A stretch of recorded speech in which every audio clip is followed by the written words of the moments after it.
শাবান মাসের 14 তারিখ দিবাগত রাতকে ফার্সিতে বলা হয় শবে বরাত। সব অর্থ হলো রাত, বরাত অর্থ হলো মুক্তি।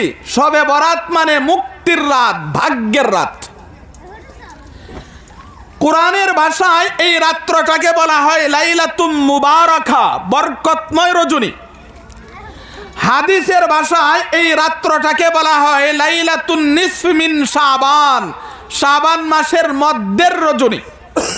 তাফসীরের ভাষায় এই রাত্রটাকে বলা হয় লাইলাতুর রহমা, রহমত অবতীর্ণ হওয়ার রাত। লাইলাতুল বারাআ, বারাআ জাহান্নাম থেকে মুক্তির রাত। কিন্তু মধ্য এশিয়ায় এক সময় ফার্সি ভাষার বেশি প্রচলন ছিল বিদায় আমাদের সমাজে ফার্সি ভাষার নামটাই প্রসিদ্ধ হয়ে গেছে। ফার্সি ভাষার নামটাই সবাই জানি, শবে বরাত, শবে বরাত। কিন্তু কোরআনের নামটা আমরা যা চিনি না, হাদিসের নামটা চিনি না, তাফসীরের নামের সাথে আমাদের কোনো পরিচয় নাই। আমাদের পরিচয় হয়ে গেছে ফার্সি ভাষার নামের সাথে। কিন্তু আমি দেখছি আপনাদের এলাকায় শবে বরাতকে আরেকটা নাম উল্লেখ করে, সেটা হলো বাত্তির রাত। কিন্তু বাত্তির রাত কেন বলে আমি জানি না। আমি যতটুকু গবেষণা করে দেখছি বাত্তির রাত এটা কোরআনের কোনো নাম না, হাদিসের কোনো নাম না। এই বাত্তির রাত কেন বলে আমি গবেষণা করে দেখছি, এক সময় শবে বরাত আসলে মানুষে প্রচুর পরিমাণে মোমবাতি ধরাইতো, মসজিদে প্রচুর পরিমাণে মোমবাতি দিত। এই জন্যই নাকি মনে হয় এরা নাম দিয়া দিছে বাত্তির রাত। আসলে মোমবাতির সাথে তো শবে বরাতের কোনো সম্পর্ক না, বাত্তির সাথে তো শবে বরাতের কোনো সম্পর্ক না। সুতরাং বাত্তির রাত এই নামটা কোরআন হাদিসের কোনো নাম নয়। কত সুন্দর সুন্দর নাম আছে, লাইলাতুল মুবারাকা, লাইলাতুর রহমা, লাইলাতুন নিসফ মিন শাবান, লাইলাতুল বারাআ। এত সুন্দর সুন্দর নাম বাদ দিয়া একটা নাম আবিষ্কার করছে বাত্তির রাত। মাহতারাম হাজিরিন, শবে বরাতকে কেন্দ্র করে আমাদের সমাজে 3 শ্রেণীর মানুষ আছে। এক শ্রেণীর মানুষ সারাসারিতে লিপ্ত, আরেক শ্রেণীর মানুষ বাড়াবাড়িতে লিপ্ত। আরেক শ্রেণীর মানুষ তারা সারাসারিতেও নাই, বাড়াবাড়িতেও নাই। শবে বরাতকে কেন্দ্র করে 3 শ্রেণীর মানুষ সমাজে বসবাস করে। যে কোনো বিষয়ে বাড়াবাড়িও ভালো না, যে কোনো বিষয়ে সারাসারিও ভালো না, মধ্যম পন্থায় অবলম্বন করাটাই হলো সঠিক। দেখেন হযরত ঈসা আলাইহিস সালাম যখন দুনিয়াতে আসছেন, ঈসা আলাইহিস সালামকে নিয়ে মানুষ 3 ভাগে বিভক্ত হয়ে গেছে। কারণ ঈসা আলাইহিস সালামের তো আব্বা ছিল না। এই জন্য ঈসা আলাইহিস সালাম যখন দুনিয়াতে আসছে, একদল মানুষ কয় ঈসা আলাইহিস সালাম জারর সন্তান, আরেক দলে কয় কোন জারর সন্তান না, ঈসা আলাইহিস সালাম হলো আল্লাহর পুত্র, আল্লাহ হলো পিতা, মারিয়াম হলো ঈসা আলাইহিস সালামের মাথা। আল্লাহ এবং মারিয়াম দুইজনে মিলে যে সন্তান আসছে তার নাম হলো ঈসা।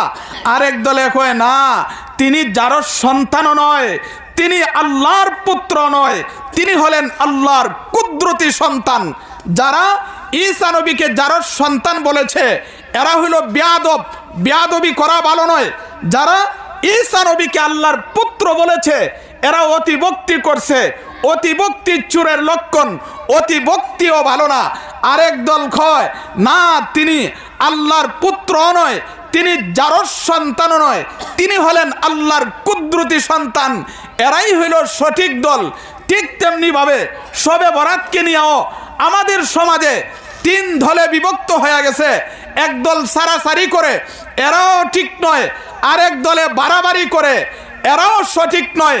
আহলে সুন্নাত ওয়াল জামাত দেওবন্দি উলামায়ে কেরাম শবে বরাতকে নিয়ে বাড়াবাড়িও করে না, শবে বরাতকে নিয়ে সারাসারিও করে না। কোরআন এবং হাদিসে যতটুক আছে ততটুকুই তারা পালন করতে চায়।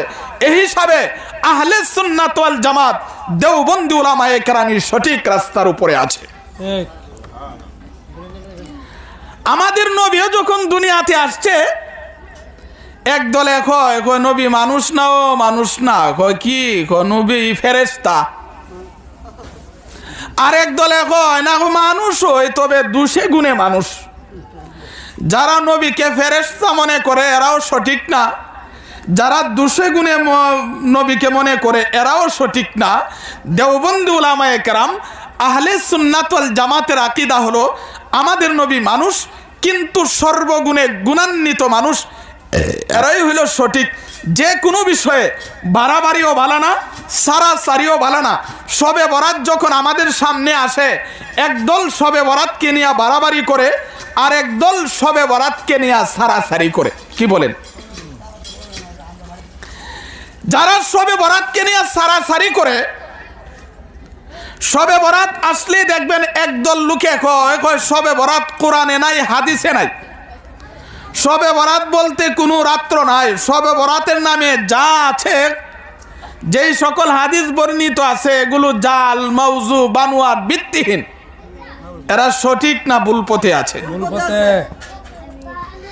তো একদল লোক শবে বরাত আসলেই, বিশেষ করে বর্তমান ফেসবুক ইউটিউবের জামানা, আমাদের সাধারণ মুসলমান যারা আছে এরা ইউটিউব ফেসবুক দেখে বিভিন্ন বয়ান শুনে, কিছু কিছু ওই সকল ভাইরাসের বয়ান শুনে এরা শবে বরাতকে অস্বীকার করে। এরা বলে শবে বরাত কোরআনে নাই, হাদিসে নাই। এদের বয়ান শুই না দেখা যায় আমাদের সমাজে কিছু মানুষ বিভ্রান্তি হয়ে যায়।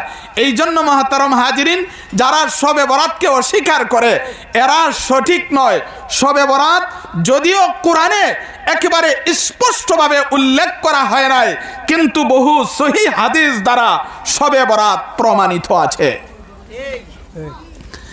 তাহলে আসুন কোরআন হাদিসের মাধ্যমে একটু শবে বরাত আলোচনা করি।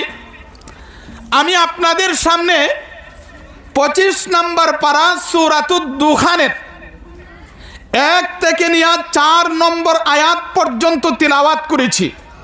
আল্লাহ তাআলা বলেন হামিম, এর অর্থ একমাত্র আল্লাহই ভালো জানেন। ওয়াল কিতাবিল মুবিন, শপথ সুস্পষ্ট কিতাবের। ইন্না আনজালনাহু ফি লাইলাতিন মুবারাকা, আল্লাহ বলেন এ কিতাব আমি বরকতময় রজনীতে নাজিল করেছি।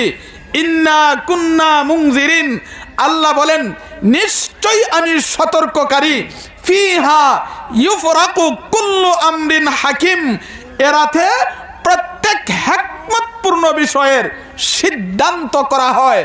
আল্লাহ যে এই আয়াতে লাইলাতুম মুবারাকা শব্দ উল্লেখ করেছেন, লাইলাতুম মুবারাকা এটা কোন রাত্র পরিষ্কারভাবে আল্লাহ কোরআনে বলে নাই।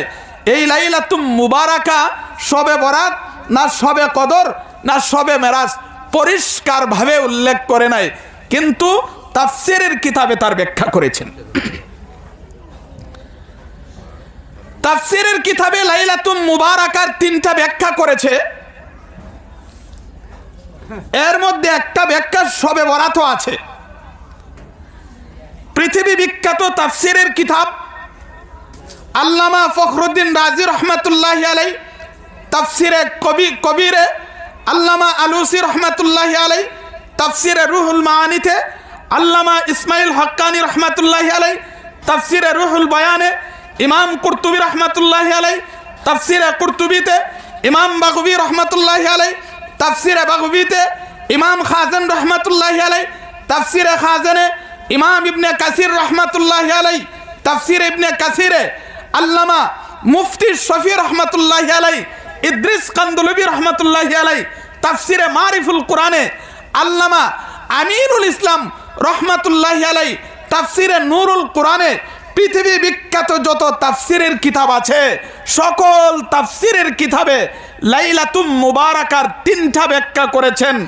একদল মুফাসসির বলেছেন লাইলাতুম মুবারাকা অর্থ হলো লাইলাতুম মুবারাকা মানে শবে কদর। আরেকদল মুফাসসির বলেছেন লাইলাতুম মুবারাকা মানে শবে বরাত।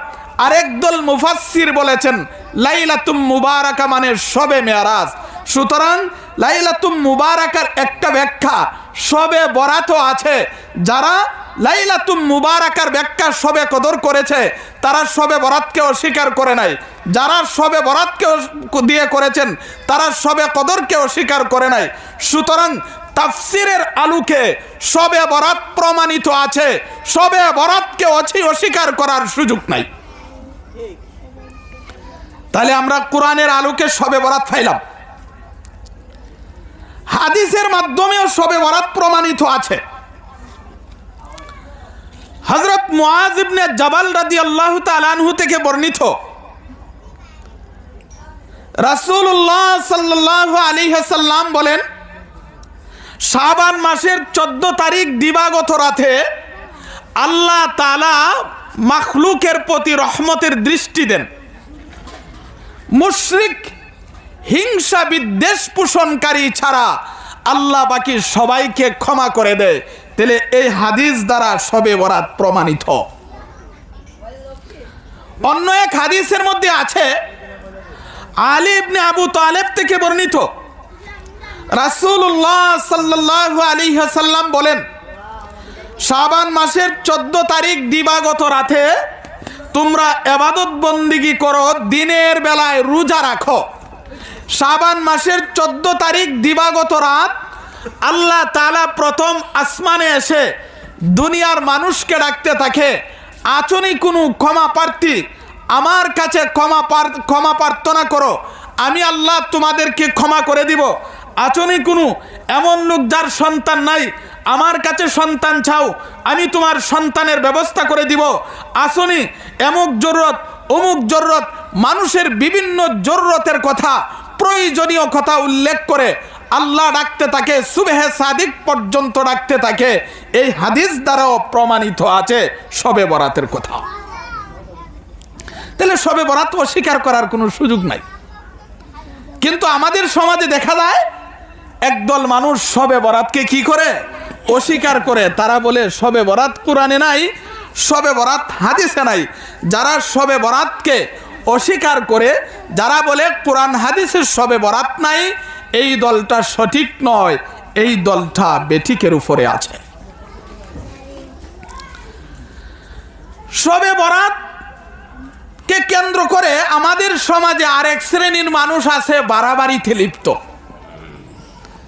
শবে বরাত আসলে বিদাত, রুসুম, রেওয়াজ, বিভিন্ন ধরনের অনিসলামিক কাজে লিপ্ত হয়ে যায়, যেগুলো কোরআনে নাই, যেগুলো হাদিসে নাই, হাদিস কোরআনে নাই, এমন কাজে লিপ্ত হয়ে যায়।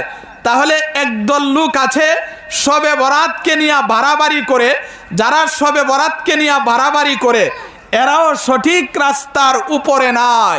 শবে বরাতকে নিয়ে বাড়াবাড়ির যতগুলো সুরত আছে আমি আপনাদের সামনে এক দুইটা উল্লেখ করতেছি। শবে বরাতকে কেন্দ্র করে আমাদের সমাজে যতগুলো বিদাত, কুসংস্কার, রুসুম, রেওয়াজ চালু আছে, এর মধ্যে অন্যতম একটা বিদাত, অন্যতম একটা কুসংস্কার, রুসুম, রেওয়াজ হলো শবে বরাত উপলক্ষে হালুয়া রুটি ফাখানু, নিজে খাওয়া এবং মানুষের মধ্যে বন্টন করা। এমন কাজ মনে হয় আপনাদের সমাজে নাই?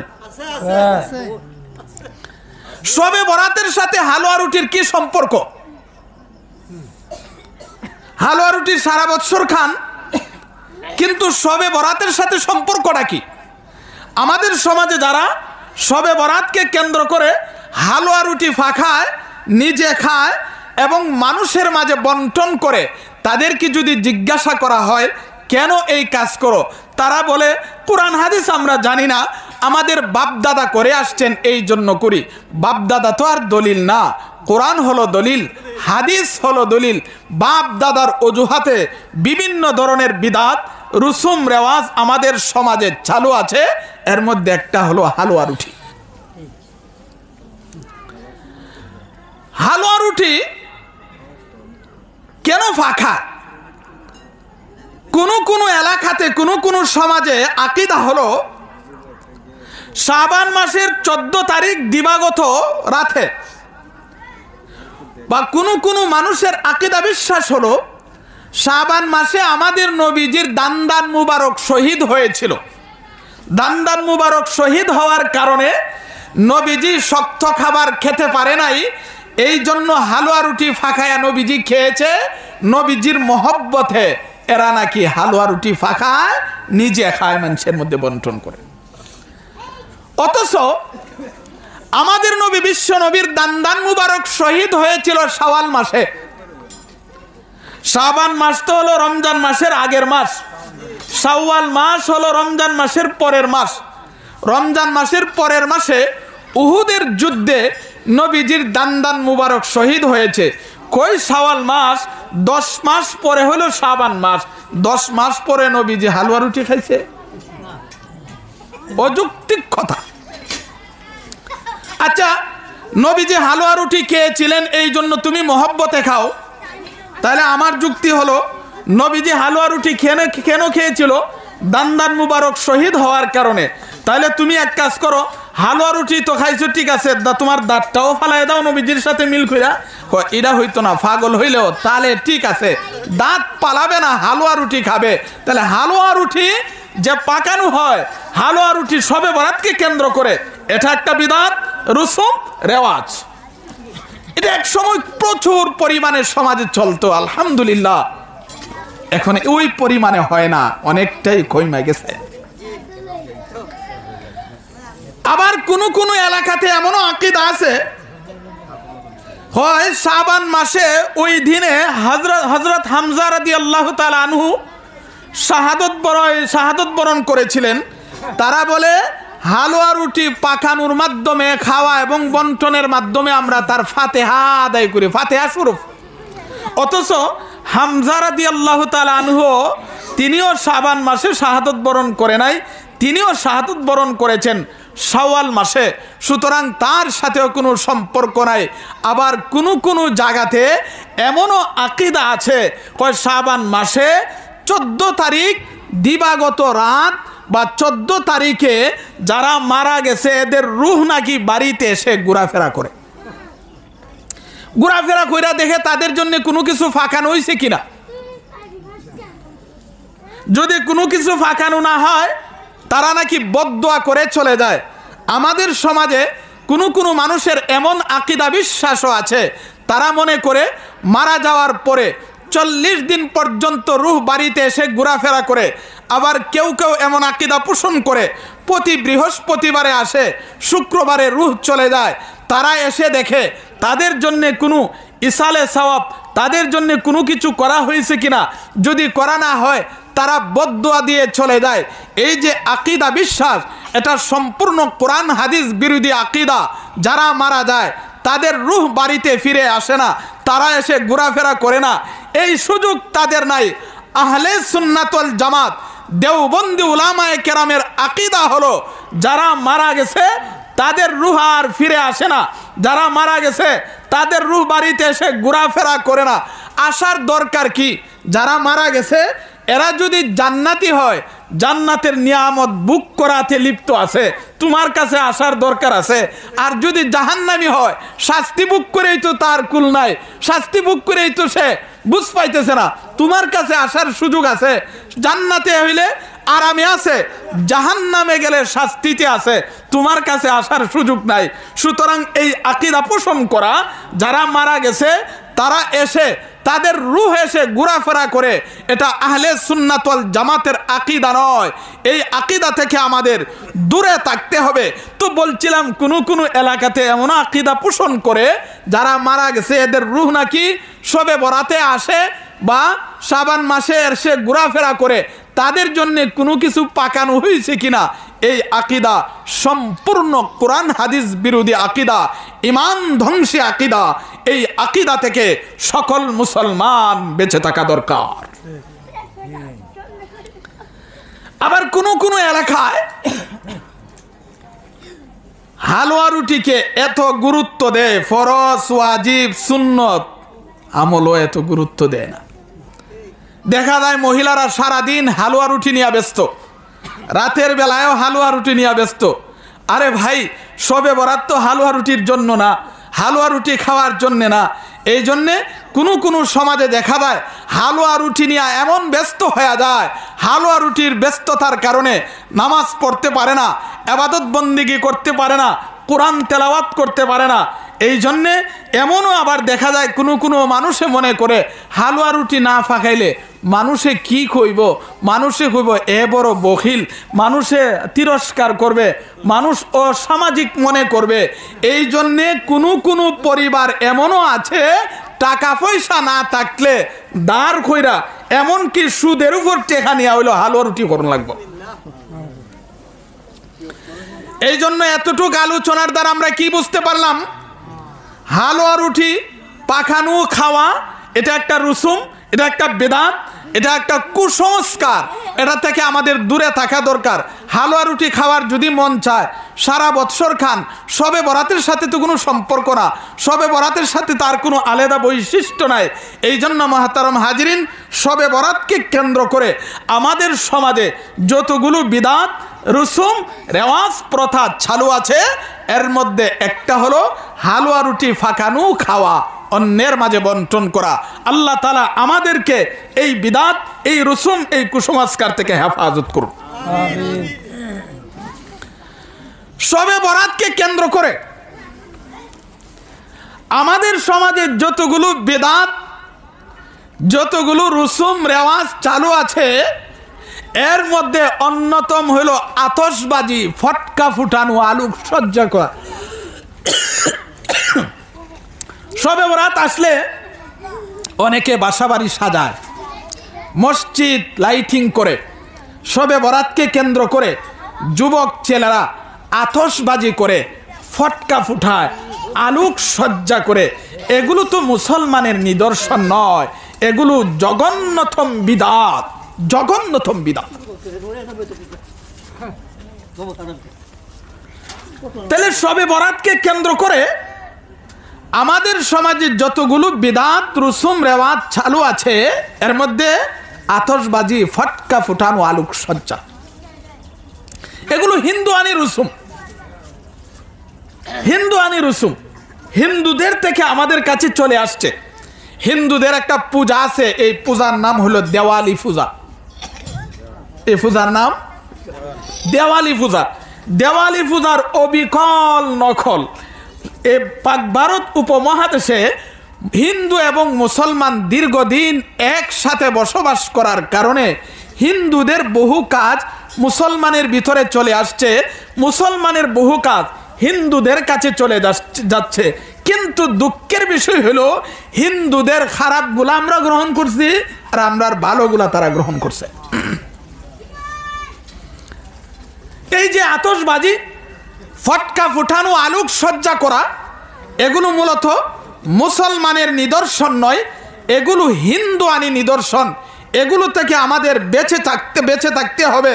ফতোয়ার কিতাবে পরিষ্কারভাবে উল্লেখ করা হয়েছে, আতশবাজি, ফটকা ফুটানো, আলোকসজ্জার মাধ্যমে অনেক ক্ষতি হওয়ার সম্ভাবনা আছে, অনেক সমস্যা আছে। এর মধ্যে এক নাম্বার হলো সম্পদের অপব্যবহার হয়। সম্পদের অপব্যবহার হয়। আর কেউ যদি সম্পদের অপব্যবহার করে আল্লাহর কাছে তার জবাব দিতে হবে। হাদিস শরীফে রাসূল করিম সাল্লাল্লাহু আলাইহি ওয়াসাল্লাম বলেন, হাসরের মাঠে প্রত্যেকটা মানুষ 50,000 বছর দাঁড়িয়ে থাকবে। হাসরের মাঠে প্রত্যেকটা মানুষকে 5টি প্রশ্ন করবে, 5টি প্রশ্নের জবাব না দেওয়া পর্যন্ত একটা মানুষও হাসরের মাঠ থেকে নড়াচড়া করার ক্ষমতা নাই। কি অবস্থায় দাঁড়িয়ে থাকবে? উলঙ্গ অবস্থায় দাঁড়িয়ে থাকবে। হযরত আয়েশা রাদিয়াল্লাহু তাআলা আনহা আমাদের নবীকে জিজ্ঞাসা করলেন, ওগো নবী, হাসরের মাঠে উলঙ্গ অবস্থায় দাঁড়িয়ে থাকবো, আমাদের কি লজ্জা শরম করবে না? নবীজি বলেন, আয়েশা, হাসরের মাঠে এমন এক ভয়ানক পরিস্থিতি হবে, মানুষ যে হাঁ করে উপরের দিকে তাকাবে, 50,000 বছরের ভিতরে মানুষ নিচের দিকে তাকানোর সাহস করবে না। এই কঠিন মুহূর্তে প্রত্যেকটা মানুষকে 5টি প্রশ্ন করা হবে। 1 নাম্বার, তোমাকে যে আমি হায়াত দিয়েছিলাম, জীবন দিয়েছিলাম, এই হায়াত কিভাবে ব্যয় করছো আজ হিসাব দাও। 2 নাম্বার, তোমার হায়াতের ভিতরে একটা যৌবন কাল ছিল, এই যৌবন কালটা কিভাবে কাটাইছো তার হিসাব দাও। তিন নাম্বার হলো তুমি যে কোটি কোটি টাকার মালিক হয়েছিলে, তুমি কিভাবে টাকার মালিক হয়েছো তার হিসাব দাও। চার নাম্বার হলো এই টাকা পেয়ে হালাল পন্থায় খরচ করছো না হারাম পন্থায় খরচ করছো, আজ হাসরের মাঠে হিসাব দাও। পাঁচ নাম্বার হলো ওয়াজ মাহফিলে শুধু যাইতা না কোরআন হাদিসের আলোচনা শুননা মানতাও, তার আজকে হিসাব দাও। এই পাঁচ প্রশ্নের জবাব না দেওয়া পর্যন্ত একটা মানুষও হাসরের মাঠ থেকে নড়াচড়া করতে পারবে না। এর মধ্যে একটা প্রশ্ন থাকবে, সম্পদের হিসাব হালাল পন্থায় খরচ করছেন না হারাম পন্থায় খরচ করছেন। সুতরাং আতশবাজি, ফটকা ফুটানো, আলোকসজ্জার মাধ্যমে যারা সম্পদের অপব্যবহার করবে হাসরের মাঠে আল্লাহর কাছে তাদের জবাবদিহি করতে হবে।